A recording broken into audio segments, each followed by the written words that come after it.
After 3 miscarriages and a year of IVF, I thought we were stronger than ever. Then I found the baby shoes she bought, and the paternity test hidden in her desk. I was lonely, she whispered, tears falling. I said nothing. I just took the test and left. What I did next left her. My name's Tyler. I'm 39. I live just outside Lexington, Kentucky, in a quiet little town where people still wave at each other in the grocery store. For 8 years, I was married to Megan. Thought I'd be with her forever. I was wrong. We met through mutual friends at a wedding. She laughed at my stupid jokes, and I loved the way she talked, like she actually listened when I spoke. It wasn't hard to fall in love with her. She was smart, beautiful, and sharp in a way that made me step up my game. A year later, we were married. No drama. Just happiness. The first couple of years were solid. We bought a house on the edge of town. Got a golden retriever.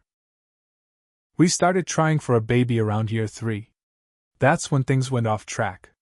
She got pregnant, and we were over the moon. We told her parents, mine, even bought a little onesie that said, "Coming soon." But then she miscarried at 8 weeks. It crushed her. I didn't know how to help, so I did the only thing I knew how to do. I stayed. I held her, cooked dinner, let her cry on me until she couldn't cry anymore. It happened again 6 months later. Then again a year after that. 3 total.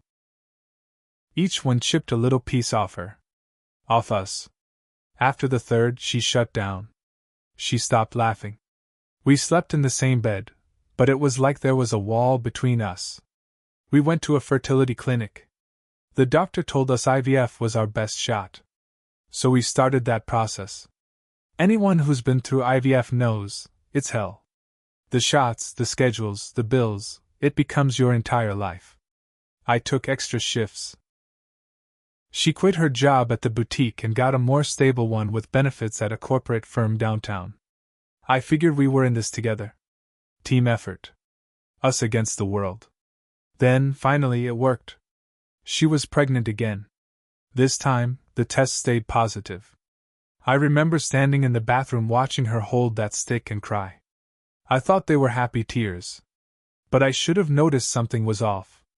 She didn't smile the way she used to. She didn't touch me, didn't talk to me much. She said it was the hormones.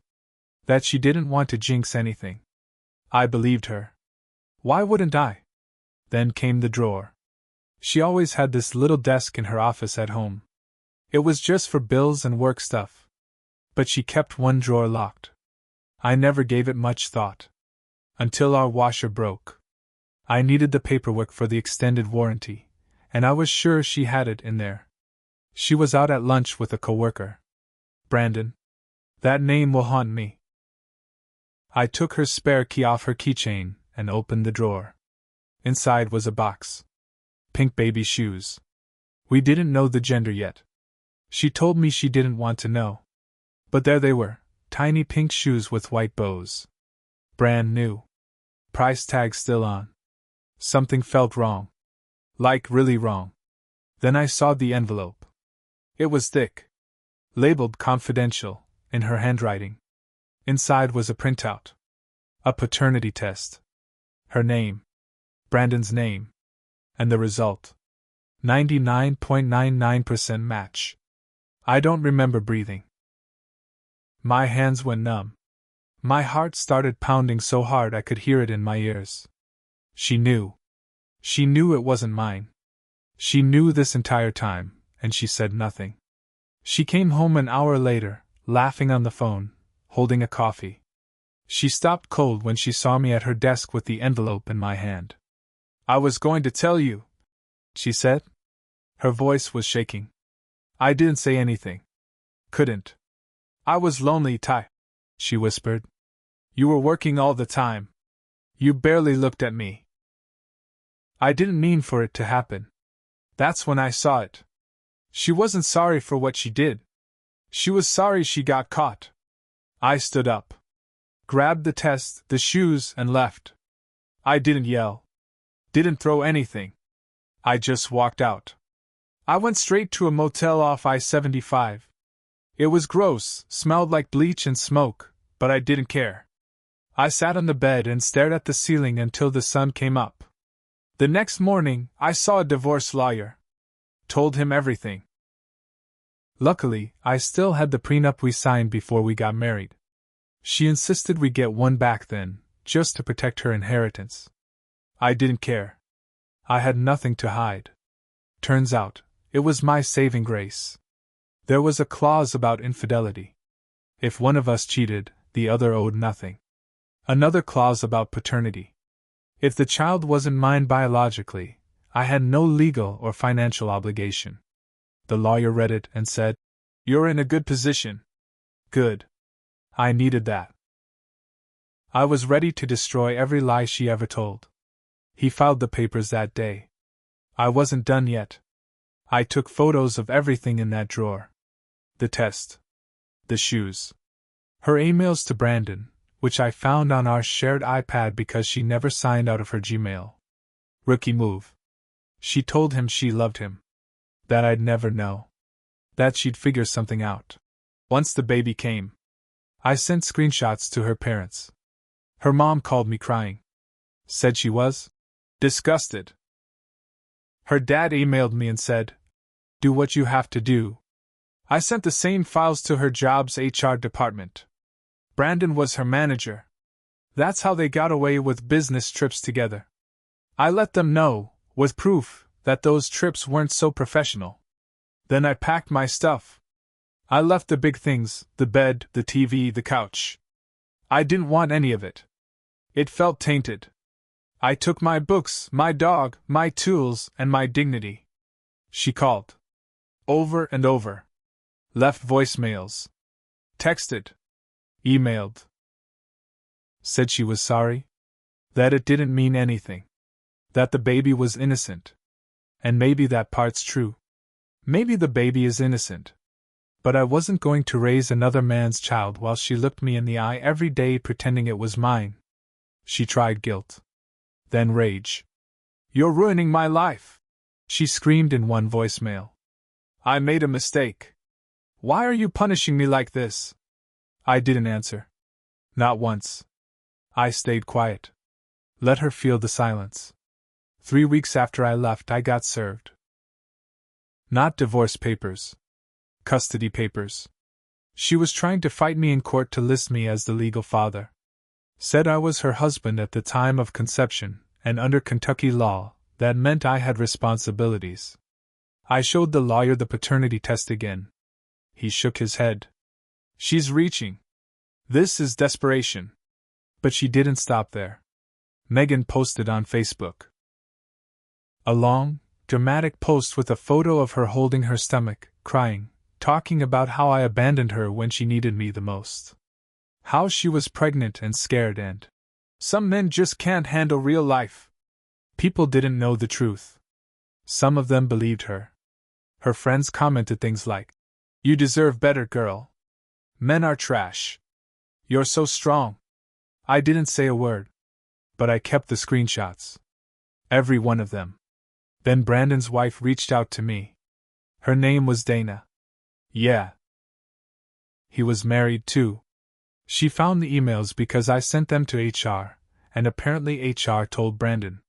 He tried to delete them, but it was too late. She already saw everything. She told me she kicked him out. Said she was sorry. That she had no idea Megan was pregnant. Then she told me something that made my stomach turn. "This wasn't just a one-time thing," she said. "They've been seeing each other for almost 2 years. 2 years. That lined up exactly with when we started IVF. While I was giving Megan shots in her stomach, while I was fighting insurance companies and emptying savings accounts, she was sneaking off to hotel rooms with him. I asked Dana if she'd be willing to send me anything she had. Emails. Photos. Texts. She didn't even hesitate. Within a day, she sent over dozens of screenshots. Brandon calling Megan his girl. Him telling her that she was the one. That he was tired of lying to Dana. They had plans. They were talking about running away together after the baby came. So much for. I was lonely. This wasn't some one-night mistake. This was a full-blown second life she was building behind my back. I went back to my lawyer. We filed an updated claim with the court, adding Brandon to the divorce paperwork as the biological father. My lawyer said we couldn't force a DNA test on Brandon without a paternity challenge, but we had enough circumstantial proof to make him squirm. We also requested that any legal responsibility I had toward the child be officially removed. I wasn't going to spend a dime or a day raising a kid that was never mine. And then I made my own post. Not on Facebook. I wasn't going to fight her there. I sent a mass email to family and close friends. I attached the paternity test. The screenshots. I told them I didn't need sympathy. I just needed the truth to be known. The response? Silence from her side. Support from mine. My brother showed up at my place with a case of beer and said, "She's finished." But she wasn't done trying to control the narrative. A few days later, I got a letter from her OBGYN office.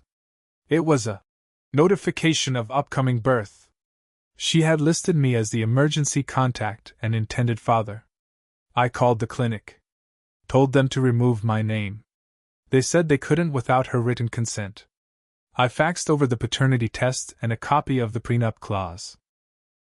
30 minutes later, they confirmed the update. She must have found out because she texted me that night. "You're heartless." I didn't reply. Then the police showed up. Not for me. For Brandon. Turns out, Megan's job didn't just fire him.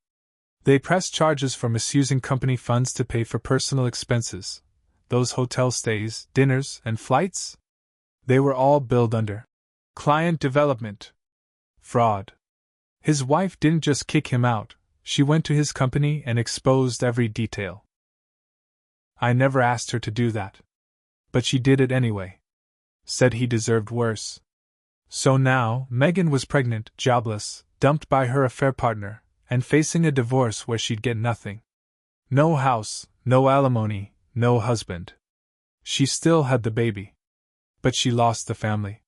She sent me one final message before blocking me. "I hope you're happy. You ruined everything." I stared at it for a while. I didn't ruin anything. I just stopped pretending. About a month after that last message, I got a call from her sister, Caitlin. We were never close. She always treated me like I wasn't good enough for Megan. But her voice this time? It was different. Nervous. Rushed. "Tyler, I know you don't want anything to do with her, but I need to tell you something. Megan's been not right." I didn't respond. "She's saying crazy stuff. Like how she's gonna make you pay for everything. That she's gonna go to court and say you knew the baby wasn't yours and tried to force her to have an abortion." I sat up straight. "She's saying she'll tell the court you hit her," Caitlin whispered. I nearly dropped my phone. "I know it's not true," she added.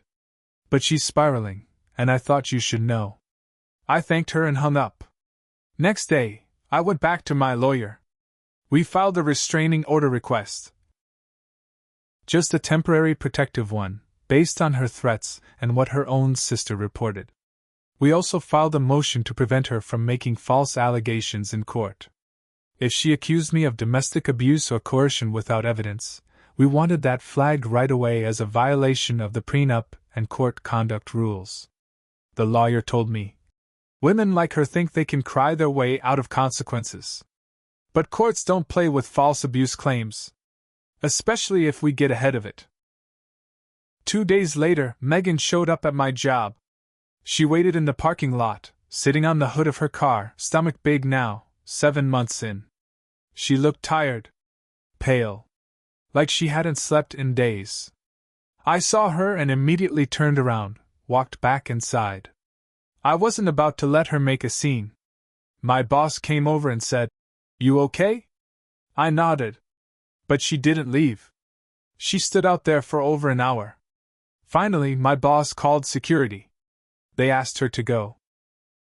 She started crying, yelling about how I was a liar, How I ruined her life, how I stole her future. They had to escort her off the property. That's when I decided to file for a permanent protective order.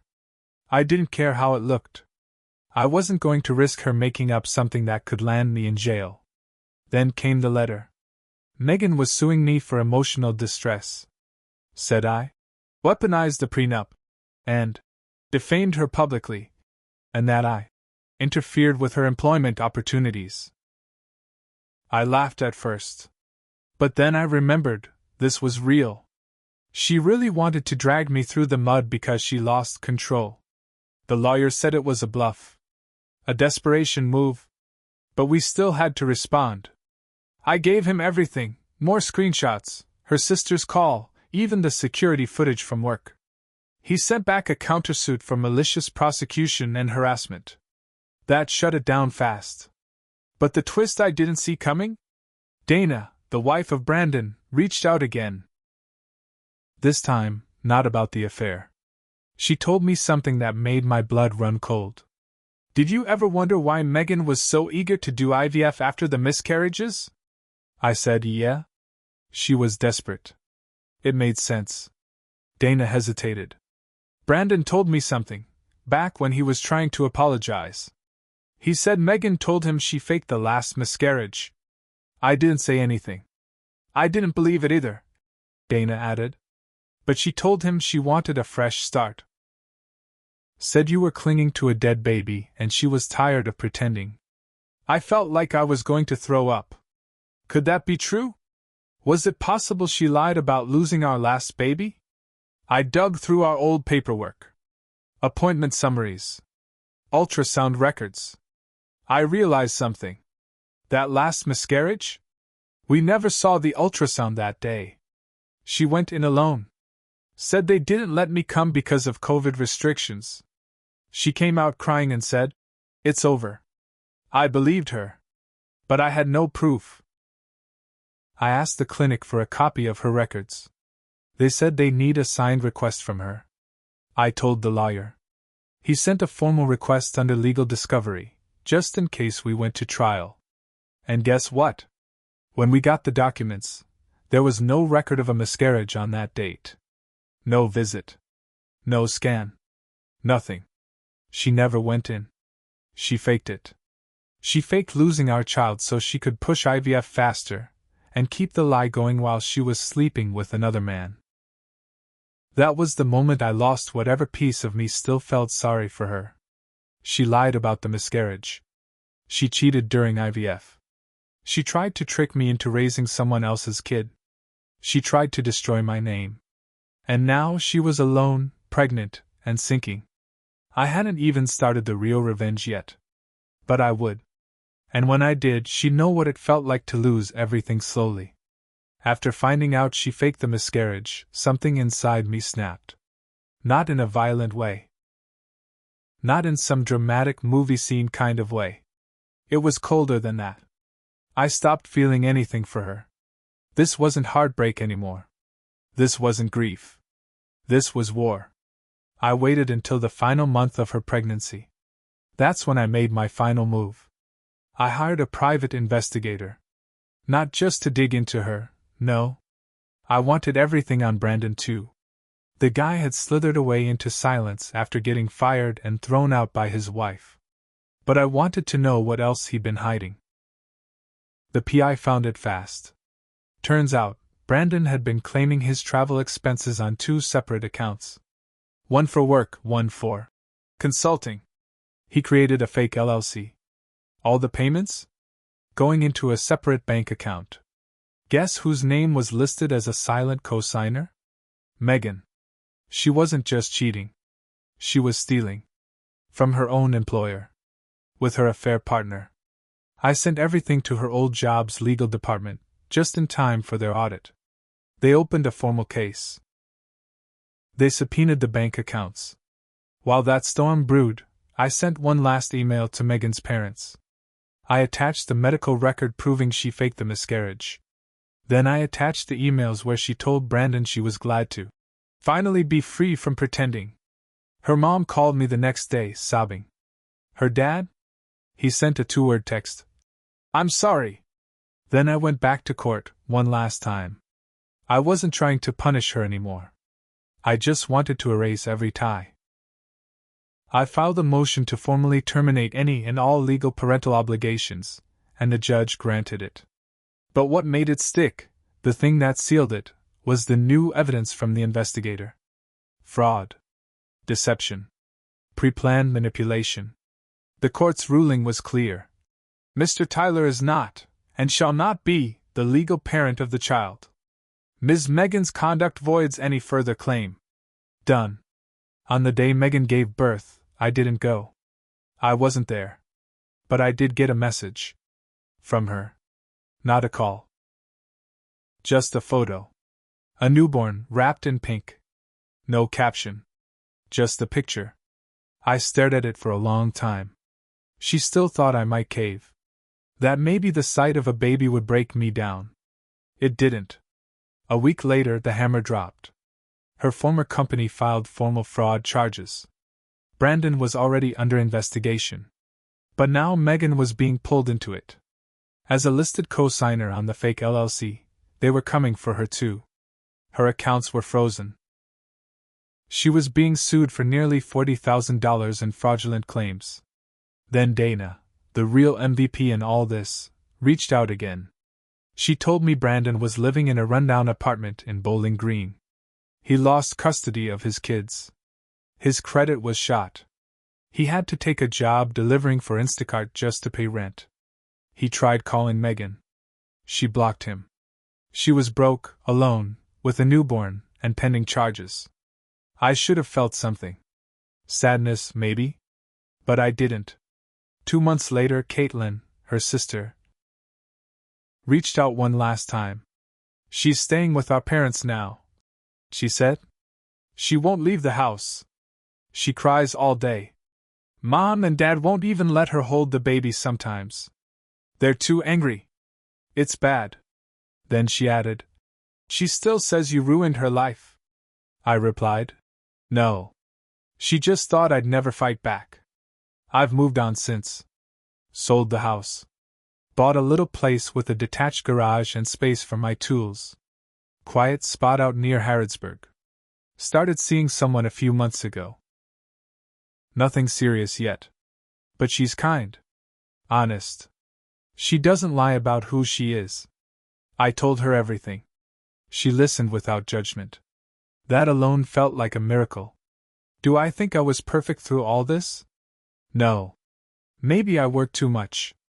Maybe I didn't see the signs early enough. Maybe I trusted too easily. But I didn't cheat. I didn't lie. I didn't fake a miscarriage. Or try to trap someone into raising another man's child. So no, I don't carry guilt. Not anymore. Megan? She's stuck. Her name's on a lawsuit. Her baby's not legally tied to the man she wanted. Her parents barely speak to her. She wakes up every day in the house she grew up in, broke, single, and with no one left to manipulate. That's her karma. Not fire. Not rage. Just silence. Loss. And a life full of reminders that lies don't just destroy other people, they destroy you. And me? I sleep fine.